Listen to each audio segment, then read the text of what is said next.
Hello guys, welcome back to my YouTube channel. आज हम बात करने वाले हैं जनरल साइंस के बहुत ही इंपॉर्टेंट टॉपिक के बारे में। वीडियो में आगे बढ़ने से पहले चैनल को सब्सक्राइब करें और बेल आइकन को प्रेस करें। तो चलिए हम बात करते हैं आज टॉपिक के बारे में। वो टॉपिक है विटामिन। तो गाइस हम देखते हैं पहले विटामिन क्या होता है। विटामिन जो होता है वो जनरली शरीर की रोग प्रतिरोधक क्षमता को बढ़ाता है तथा जो मेटाबॉलिक प्रक्रिया होती है उसको मजबूत बनाते हैं। तो जो विटामिन की खोज की थी हॉपकिंस नामक वैज्ञानिक ने खोज की थी। और जो विटामिन का नाम था वो नाम दिया था कैसिनी फंक ने नाम दिया था और हॉपकिंस ने खोज की थी। तो दोनों को याद रखना बहुत ही इंपॉर्टेंट है और ये फंक वाला बहुत बार एग्जाम में आ भी चुका है। आगे देखते हैं विटामिन के प्रकार। विटामिन जनरली दो प्रकार की होती है। एक होती है वाटर सोल्यूबल, जल में घुलनशील। दूसरी होती है फैट सोल्यूबल, वसा में घुलनशील। तो चलिए आगे बढ़ते हैं हम। आगे देखते हैं अपन जल में घुलनशील विटामिन कौन कौन सी होती हैं। जल में घुलनशील विटामिन विटामिन बी और विटामिन सी होती है। और जो फैट में सोल्यूबल मतलब वसा में जो घुलनशील विटामिन होती है वो होती है के, vitamin E, vitamin D, vitamin A. इसको अपन शॉर्ट ट्रिक से याद रख सकते हैं कीड़ा। तो जो कीड़ा वसा में घुलनशील होता है ऐसे इसको याद रख सकते हैं। और जल में घुलनशील होती है BC। और शरीर में निर्मित विटामिन, शरीर में निर्मित का मतलब है वो विटामिन जिसका निर्माण अपने शरीर में अंदर होता है। वो vitamin vitamin A, vitamin D और विटामिन के। फोर्थ नंबर पॉइंट है कि प्रति ऑक्सीकारक के रूप में कौन सी विटामिन यूज होती है। तो प्रति ऑक्सीकारक के रूप में विटामिन यूज होती है विटामिन ए, विटामिन सी और विटामिन ई। तो ये चारों ही फैक्ट को आप याद रखना, ये काफ़ी बार एग्जाम आ भी चुके हैं। तो चलिए वीडियो भाई आगे देखते हैं अपन study of vitamin. Study of vitamin क्या कहलाती है। तो स्टडी ऑफ विटामिन विटामिनोलॉजी कहलाती है।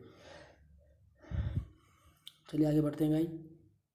तो सबसे पहले देखते हैं विटामिन ए। विटामिन ए की जो खोज की थी वो की थी एल्मर मैकुलम ने। किसने की थी। एल्मर मैकुलम ने। ये इतना ज़्यादा इंपॉर्टेंट नहीं है खोज किसने की थी, बट इसका जो रासायनिक नाम और उससे होने वाले रोग ये सारे विटामिन को अपने को याद रखने। तो जो विटामिन ए का रासायनिक नाम है वो है रेटिनॉल। और जो विटामिन ए की कमी से जो रोग होता है वो होता है रतौंधी रोग। दो रोग होते हैं, पहला रोग होता है रतौंधी, दूसरा होता है जीरो थैलेसीमिया। आगे देखते हैं कि वो कौन कौन से स्रोत हैं जिनको खाने से विटामिन ए मिलता है। तो वो स्रोत हैं, एक तो हो गया मछली के यकृत का तेल हो गया। दूसरा हो गया कैरोटीन पिगमेंट के जो फ्रूट होते हैं जिनमें कैरोटीन पिगमेंट पाया जाता है, जैसे कि आम हो गया, गाजर हो गया, पपीता, चुकंदर, टमाटर हो गया। और एक होता है सुनहरे चावल होते हैं, अनाज। की पॉइंट जो है वो है शरीर में संश्लेषण। जो विटामिन ए का है वो शरीर में संश्लेषण यकृत में होता है और ये आंखों के लिए लाभदायक होती है और एंटी इन्फेक्शन विटामिन होती है। तो विटामिन ए के बारे में सारे पॉइंट आप याद रखना और कम से कम दो चीज़ें जरूर याद रखना। एक तो इसका रासायनिक नाम क्या था, रेटिनॉल था। और इससे होने वाला रोग जो क्या था, रतौंधी था और जीरो थैलेसीमिया था। ये दो पॉइंट जरूर याद रखने सारी विटामिनों के, लगभग हर एग्जाम में क्वेश्चन जरूर आता है। आगे देखते हैं विटामिन सी। विटामिन बी अपन लास्ट में देखेंगे, उससे पहले देखते हैं विटामिन सी। विटामिन सी की जो खोज की थी वो अल्बर्ट जॉर्जी नामक वैज्ञानिक ने की थी। विटामिन सी का जो रासायनिक नाम है वो है एस्कॉर्बिक अम्ल। और जो विटामिन सी की कमी से रोग होता है वो होता है स्कर्वी रोग। इसको नाभिक रोग भी कहा जाता है। अब आज अपन देखते हैं स्रोत, किन स्रोतों की कमी से विटामिन सी की डिफिशियंसी होती है और किन स्रोतों को खाने से विटामिन सी मिलता है। इसके लिए खट्टे फल, अधिकतर खट्टे फल खाने से मिलता है। शिमला मिर्च हो गई, चेरी हो गई, मौसमी, संतरा, आंवला हो गया। इसका जनरली याद रखना कि जो खट्टे फल होते हैं उनसे विटामिन सी ये मिलता है। उसकी की पॉइंट है कि दूध, मांस, अंडा में और जो मछली में विटामिन सी नहीं मिलता है। गाय के दूध में बहुत कम मात्रा में मिलता है। विटामिन सी घाव भरने का काम करता है। फोर्थ नंबर पॉइंट है कि मूत्र द्वारा सर्वाधिक उत्सर्जित विटामिन सी ही है। कौन सा विटामिन है जो मूत्र द्वारा सबसे सर्वाधिक उत्सर्जित होता है बॉडी से, वो है विटामिन सी। इसलिए इसकी कमी होती रहती है। और दूसरा ये प्रतिरक्षा तंत्र को मजबूत करता है। गर्म करने पर यह शीघ्रता से नष्ट होने वाला विटामिन बी सी है। तो ये 6 पॉइंट याद रखना, जिसमें एक याद रखना कि मूत्र द्वारा सबसे सर्वाधिक उत्सर्जित कौन सा होता है, विटामिन सी। गर्म करने पर कौन सा शीघ्र नष्ट होता है, विटामिन सी। खट्टे फलों से कौन सा मिलता है, विटामिन सी। और इसका जो रासायनिक नाम है वो है एस्कॉर्बिक अम्ल। और इसके जो होने वाली बीमारी या रोग है वो है स्कर्वी, जिसको नाभिक रोग भी कहा जाता है। आगे देखते हैं नंबर का विटामिन डी। विटामिन डी की जो खोज की थी वो की थी एडवर्ड मेलेंटी ने। किसने की थी, एडवर्ड मेलेंटी ने। और ये ज़्यादा इंपॉर्टेंट नहीं है इनकी खोज किसने की थी, बट इनके रासायनिक नाम और रोग याद करने हैं अपने को। तो रासायनिक नाम विटामिन डी का है कैल्सीफेरॉल। और विटामिन डी की कमी से जो रोग होता है वो होता है रिकेट्स रोग। और रिकेट्स को सूखा रोग कहा जाता है। इसमें क्या होता है, जो जन्य हड्डियाँ होती हैं वो सूख जाती हैं। ये होता है बच्चों में। और वयस्क में जो रोग होता है उसको कहा जाता है ऑस्टोमलेशिया। याद रखना। जो स्रोत क्या है विटामिन डी के, वो है मछली का तेल, हरी सब्जियाँ, पालक और मॉर्निंग सनलाइट, जो सुबह की धूप होती है। की पॉइंट, इसको जो विटामिन डी को सनशाइन विटामिन भी कहा जाता है। शरीर में इसका संश्लेषण त्वचा में होता है। इसको हार्मोन विटामिन बी कहा जाता है और विटामिन डी से शरीर में कैल्शियम प्राप्त होता है। ये 4 पॉइंट याद रखना। कौन कौन से? एक तो याद रखना कि इसको जो रासायनिक नाम है कैल्सीफेरॉल है। रोग इससे रिकेट्स होता है। वयस्कों में ऑस्टियोमलेशिया होता है। की पॉइंट हो गया, सनशाइन विटामिन कहा जाता है, हार्मोन विटामिन कहा जाता है और शरीर में संश्लेषण त्वचा में होता है और शरीर में कैल्शियम विटामिन डी से प्राप्त होता है। आगे देखते हैं अपन 4th नंबर की विटामिन, वो हो गई विटामिन ई। इसकी जो खोज की थी वो की थी इवांस एंड बिशप ने की थी। विटामिन ई का जो रासायनिक नाम है वो है टोकोफेरॉल। जो विटामिन ई की कमी से जो रोग होता है वो है नपुंसकता और बांझपन। जो महिलाएं मां नहीं बन पाती उसको बांझपन कहा जाता है और पुरुषों में बच्चे पैदा करने की शक्ति में कमी को नपुंसकता कहा जाता है। तो ये रोग होता है विटामिन ई की कमी से। इसके जो स्रोत होते हैं वो होते हैं सोयाबीन, सूरजमुखी, मकई, सूखे मेवे, अंकुरित अनाज।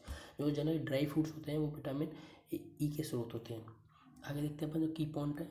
विटामिन ई जनन संबंधी विटामिन है, शरीर की सुंदरता बढ़ाती है और शरीर को सेलेनियम मिलता है। ये सारा कुछ आप याद रखना विटामिन ई के बारे में। अब नेक्स्ट देखते हैं। नेक्स्ट बात करते हैं अपने विटामिन के बारे में। 5th नंबर पे जो विटामिन वो है विटामिन के। इसकी खोज की थी एंड्रिक डेम ने। किसने की थी? एंड्रिक डेम ने। और जो विटामिन के का रासायनिक नाम है वो है फिनोक्विनोन। क्या है? फिनोक्विनोन। रासायनिक नाम याद रखना फिनोक्विनोन। और तो गाइस चैनल को सब्सक्राइब करें और यदि आपको वीडियो अच्छी लगे तो उसको लाइक भी करना और जो टॉपिक चाहिए उसको कमेंट जरूर करें। चलिए देखते हैं विटामिन के का जो स्रोत है वो कौन से हैं। वो है हरी पत्तेदार सब्जी। जो भी हरी पत्तेदार सब्जी होती है उससे विटामिन के मिलती है। एक की पॉइंट देखते हैं अपन कि शरीर में इसका संश्लेषण बड़ी आंत में ई कोलाई बैक्टीरिया द्वारा होता है। तो क्या याद रखना कि विटामिन के का जो संश्लेषण होता है वो शरीर में होता है, लेकिन कहाँ होता है? वो बड़ी आंत में होता है। किसके द्वारा होता है? ई कोलाई बैक्टीरिया के द्वारा होता है। और इसका नाम क्या होता है? रासायनिक नाम फिनोक्विनोन होता है। रोग क्या होता है? इससे रक्त का तंबू का नहीं जमता। इसके स्रोत क्या होते हैं? हरी पत्तेदार सब्जियाँ होती हैं। चलिए आगे देखते हैं अपन vitamin number 6। Vitamin number B होती है। जब मैंने बताया था पहले वीडियो में विटामिन बी को अपन सबसे लास्ट में पढ़ेंगे। तो विटामिन बी कई प्रकार की होती है। ये जो खोज की थी वो इल्मर मैकुलम ने की थी। अब देखते हैं अपन बी के कई पार्ट हैं। तो इसमें B1 है, B2 है, B3, 1 2 3 5 6 7 9 और 12 है।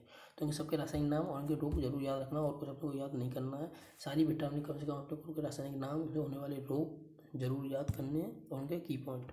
तो देखते हैं B1 को थाइमिन कहा जाता है और बेरी B1 कोई बी, यदि एग्जाम बी भी आ जाए, बी आ जाए B1 आ जाए वो एक ही बात है। B1 को ही थाइमिन कहा जाता है, उससे रोग होता है बेरी। B4 बेरी और B4 विटामिन बी और इसका रासायनिक नाम है थाइमिन। B2 का नाम है राइबोफ्लेविन और जैसे जो रोग होता है वो होता है क्लोसिस। जो अपने मसूड़ों में खून आता है उसको क्लोसिस कहा जाता है। विटामिन B3 का रासायनिक नाम नियासिन है। क्या है विटामिन B3 का नाम? नियासिन। और इससे जो रोग होता है वो होता है पेलाग्र। विटामिन B3 की कमी से कौन सा रोग होता है? पेलाग्र। विटामिन B5 का नाम है रासायनिक नाम पैथोनिक अम्ल। और इससे जो बीमारी होती है वो होती है बर्निंग फुट सिंड्रोम। कौन सी होती है? Burning foot syndrome. Vitamin B6 की का रासायनिक नाम पेरिडॉक्सिन है। इसकी कमी से एनीमिया होता है, जो कि खून की कमी होती है उसको एनीमिया कहा जाता है। और विटामिन B7 का रासायनिक नाम बायोटीन है। बायोटीन है। और जो विटामिन B7 की कमी से जनरली क्या होता है? बालों का झड़ना होता है, बाल झड़ते हैं। और विटामिन B9 का नाम है फॉलिक अम्ल और इसकी कमी से एनीमिया रोग होता है। B9 और B6 दोनों की कमी से एनीमिया रोग होता है। B12 का नाम साइटोकोबालामिन है और जिसकी कमी से परनीसियस रोग होता है। कौन सा रोग होता है? परनीसियस रोग होता है। तो गाइस अब देखते हैं, ये हो गए विटामिन बी के पार्ट हो गए। अब तो आई होप गाइस ये आपको वीडियो बहुत अच्छी लगी होगी। यदि वीडियो अच्छी लगी हो तो शेयर करें, सब्सक्राइब करें, चैनल को कमेंट करें। जय हिंद, जय भारत। मिलते हैं नेक्स्ट टॉपिक को लेकर नेक्स्ट वीडियो में।